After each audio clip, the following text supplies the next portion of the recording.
even just as like a starting question, and I'll get your thoughts on it, is when we do come to those moments in our lives sometimes, and we may have those questions of like, should I even continue this pursuit? Um, I think the three of us collectively, the number of jobs we've had is probably staggering in terms of finding ways to come to a livelihood or try. And sometimes writing isn't the primary thing. A lot of times it's not.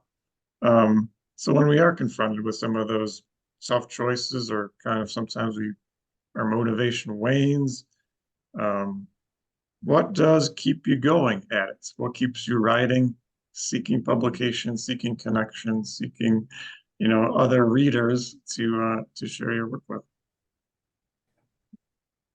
Do you want to go first, John? Sure. I think because I put in quotation marks, my career as a writer is so odd, that I kind of face this a lot. I have a PhD in American Studies. I don't have an MFA, so I never came up through the sort of traditional path of finding my way through the literary world.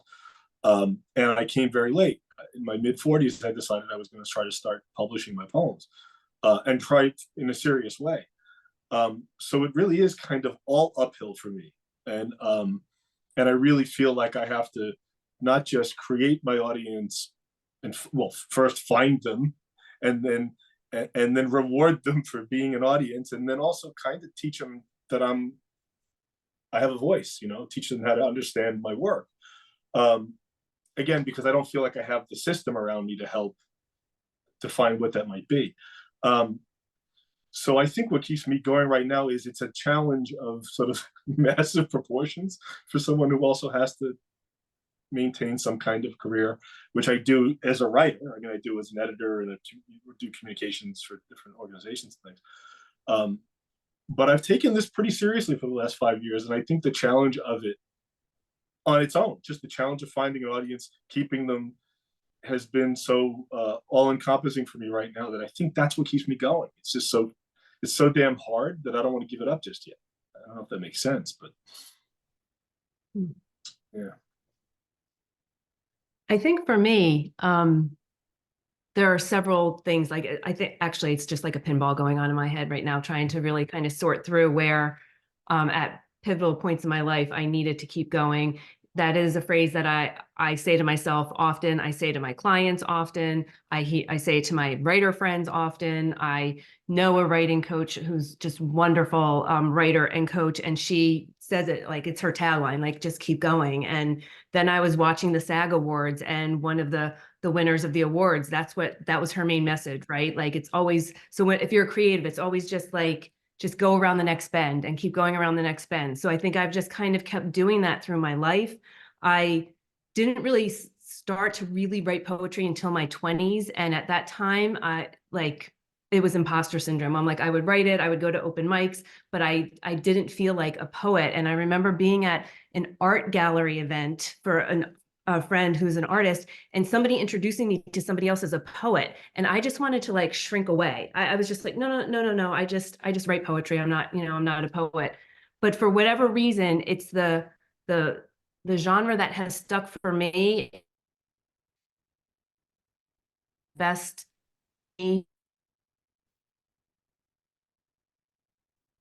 What this life is, from the lens of myself, from my experiences, to go back into my history and kind of call that story out that I've always questioned, right? I'm a questioner. My dad used to call me Scoop. Like, he would come home from work and I would just like barrage him with questions. And I did work in marketing and communications. I didn't go the newspaper route really, but I'm always asking questions. I always want to know the why. So I think that keeps me going. I want to know why people do the things they do and say the things they say, and why you might be going down one path and just veer off, into a little pit stop and then never come back. So I think it's like I'm always seeking those answers to the why, my place in this world, in this natural world, in the craziness, these times that we're living in right now. So that definitely keeps me motivated to keep writing. Also, I think the community that I have been very lucky to be a part of. I'm surrounded by my closest friends are all writers. They write in across the genres, but I think we're always there for one another when it's just like, why, I'm gonna give up. I can't keep doing this. I don't want to keep doing this. But I know that there are people that I can go to with those conversations and have. And I know not everyone has that support in their writing communities. And I feel like I have found one. And the core of that does come from the Wilkes University program. I'm an alum of the program. I went back in my mid-30s to do my MFA.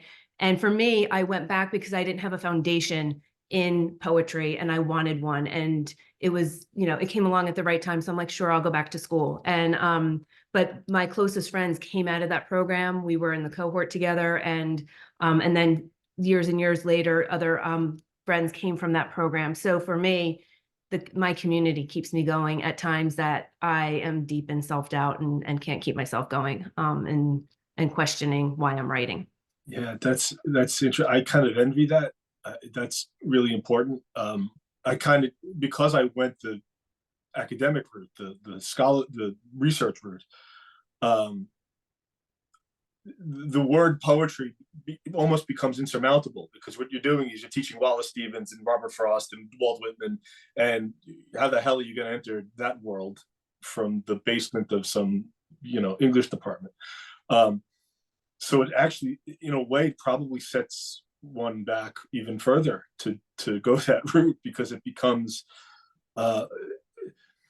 because you assign a value to the stuff that you almost can't support as you're sitting at a desk. I mean, there's just no way to do that. That has to come later.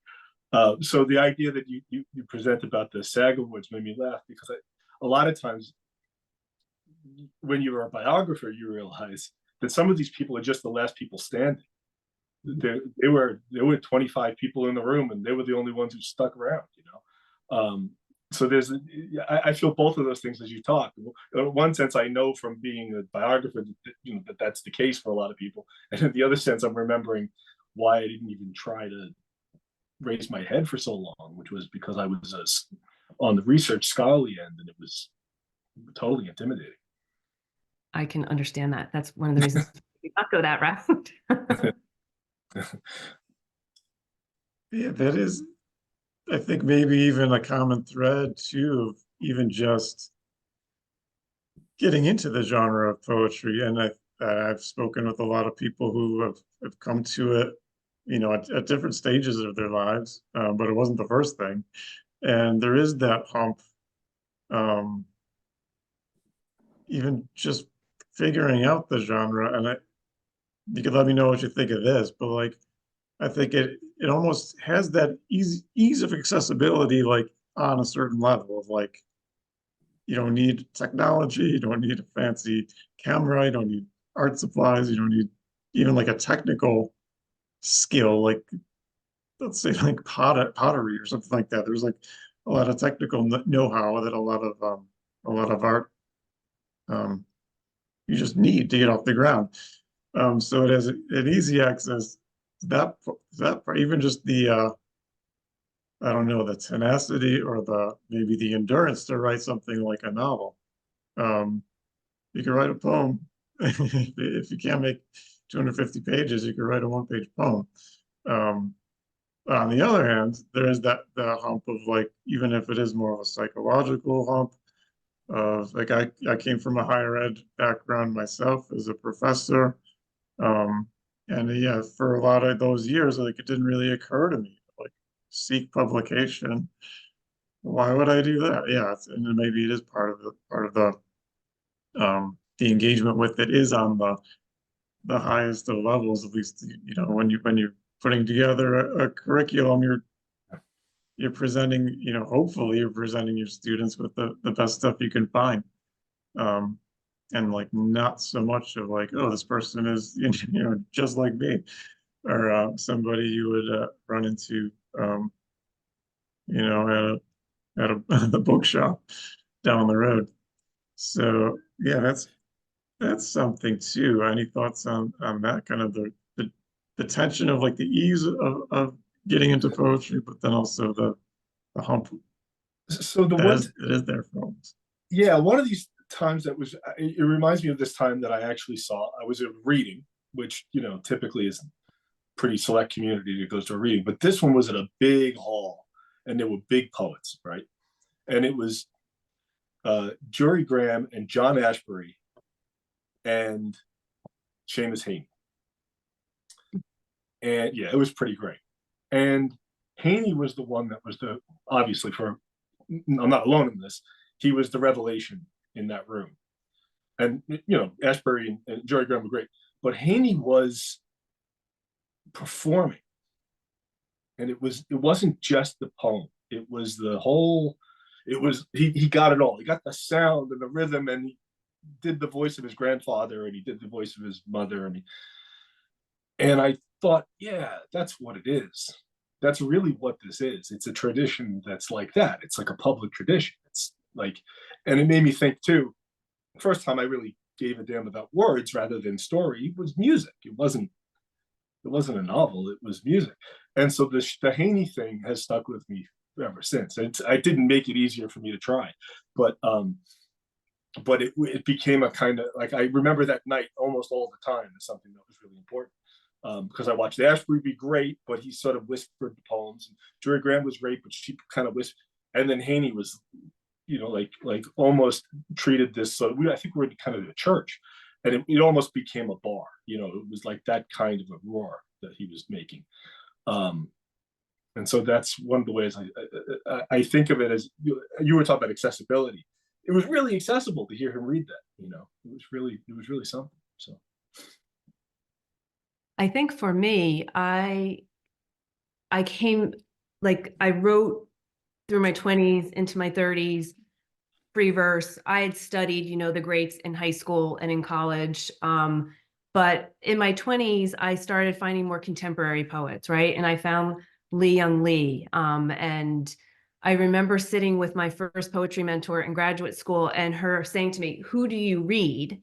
And I said, "Well, Young Lee," and I can't actually remember the other people that I mentioned. And she was shocked. She's like, "Well, most people say, Shakespeare, Emily Dickinson, all of those, right?" She's like, "And you're reading," and so I think like the accessibility of contemporary poets for me, like, is really what I kind of latched onto. And I'm like, well, I can do this. I can tell a story in really short pieces. The other part is I had kids when I was in my 20s. I was a pretty young mom, and I didn't have a lot of time. Like I didn't have weekends to kind of just sit and write. And I know some people do, some people don't. I didn't. And so I had these little pieces of time where I could write, sitting at practices for soccer or whatever. And one time, and by this point, my son was probably in early high school. We're driving on a highway, and I like this thought just came to me. And it was before cell phones and all of that. And I just said, "I need you to write this down for me." And I just gave him like these phrases, and he's like, "That's about you and Dad, isn't it?" I'm like, "It doesn't matter who it's about, right? It doesn't matter who it's about. Just write it down because I need it." And then so, I was like, napkins in the car kind of scribbling. So for me, that's, maybe that's why I just like really latched onto it, because I didn't have to write 4,000 words a day to, get to the end of a novel. I wrote short fiction when I was a kid, and I love it, and I love reading. And but clearly I'm struggling with this novel because it's not done yet, and I keep going back to poems and back to poems. And I have friends who are wonderful fiction writers, and they're like, "We could never write poetry." And I always hear this conversation, right? Like whatever genre you're writing in, you always look at the others and you're like, I couldn't write a screenplay. I could. And it's just so interesting because we're all writers, we're all storytellers. So, and we have similar tools in our toolboxes, right? And so, but we all kind of just settle in. And that's, I think poetry feels like home to me. And so that's why I keep going back to it. Yeah, yeah. The novel that I mentioned, I had agents, and I was trying to find the right agent. It very nearly worked. This whole crazy scheme almost worked. And one of the agents early on said to me, "You need a ticking bomb in the manuscript. You need a ticking bomb." So I'm a little bit of a snob, and I got mad, and I literally put a ticking bomb in the thing, and he loved it, right? And he thought it was great. But in hindsight, I wasn't writing a plot. I was writing a poem. I was writing a 250 page poem, and he was right. I needed a plot. I put a ticking bomb in and everybody thought it was great, but I did it literally because he told me to. So yeah, so I don't know what I don't even remember why I started that anecdote, but it spoke to what poetry was, which was I was really interested in. This is a great paragraph, and look at the way that the characterization works with the words, and read it out loud. It's great, and all of that stuff. And the guy wanted a ticking bomb, so yeah. So that's to me that's the tension between the two. I can only write a novel if I have a plot, right? And so I need to. I need So to what get did you do with that novel? Would you ever go back to it? So it was also a rookie mistake. It was very time bound, right? It had to do with a certain moment we were living through. It was a post 9/11 moment. It wasn't necessarily about 9/11, but it was a kind of anxiety that we were all facing in that moment.